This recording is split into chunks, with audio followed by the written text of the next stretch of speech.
Expect the unexpected.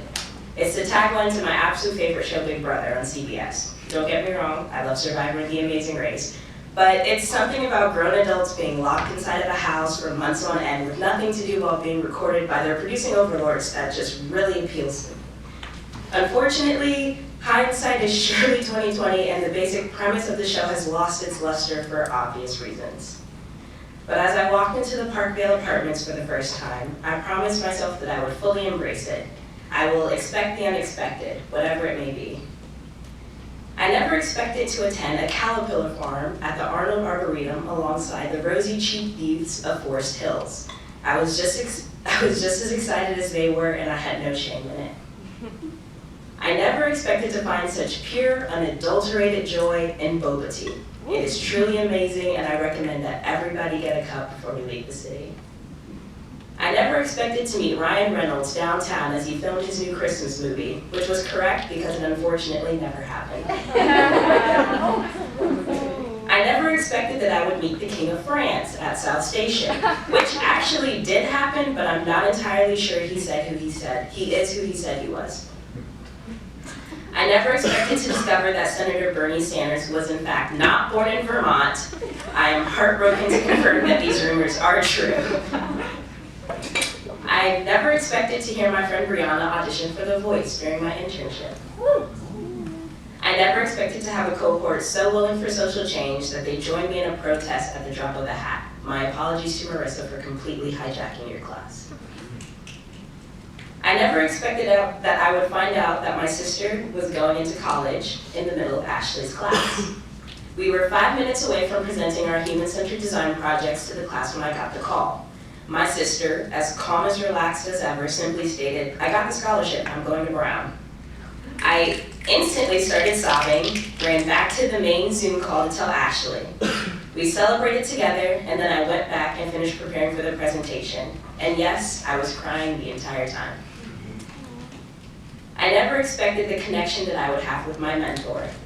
I remembered the initial mentor match emails we received in August, and they stated that we should not contact our mentor before the match meeting. In my defense, the statement was like in very small font at the very, very bottom of the email, and I read it immediately after adding Judine on LinkedIn. When I eventually showed Judine about the mistake that I made, she just laughed, reassured me, and told me the most influential piece of advice that I received this semester. This internship is about making connections. It's a lot like life. Don't apologize for connecting with people. I never expected the leadership skills that I gained from my community advisors, supervisors. No matter the time of day or night, they were available to me and the rest of the fellows. I feared that weekly meetings would become a chore, but they ended up being the highlight of my week quite often. Cynthia and Rachel supported me so much this semester, and I know that I'm not the only one indebted to them. I never expected to find my twin flame within the ranks of this cohort. When I was asked to share my story at the semester in the city board meeting, I sat down and heard another story that sounded eerily similar to my own. When Alex and I sat down together and connected, we found more and more in common with each other. Through shared experiences and shared family histories, we created a swift bond that I know can never be recreated or broken. I never expected my roommates to become my family. Through shower schedules, grocery bills, and staying up late binge watching each other's respective favorite TV shows, Jasmine, Emily, Catherine, Brianna, and I shared our history with each other. And to answer your question, yes, they are so tired of watching Big Brother. We learned each other's eating habits, favorite hobbies, and best jokes, and ended up unconsciously committing them to memory. We can easily write each other's biography, and we have easily accepted each other as our chosen family. As I look back to write this, it seems like I didn't expect anything, and I promise you I am not as underprepared as I make myself out to be.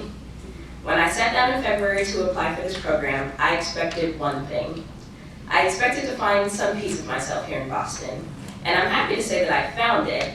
I've tried to put into words what I've been able to find, but I haven't been able to. All I can say is that I'm thankful. I'm thankful for the people who make this program possible, such as Eric, Keo, Vicky, Ashley, Marissa, Cynthia, Rachel, and the rest of the College for Social Innovation staff. I'm thankful for my cohort who have shared their semester with me. We have bonded and connected through our shared desire to create change, and we know that we will see each other again someday down the line and be proud of each other, probably on a LinkedIn post. I am thankful for the places here in Boston that I frequented, such as my apartment's living room, the second and fourth floor of the nonprofit center, the boba tea shop on Harvard Avenue, and the best tea stop ever, Boylston. I am thankful for every experience that I have had this semester. I am thankful that I took the chance on myself and applied for this program. And my roommates are thankful that I finally finished the most recent season of Big Brother. Thank you.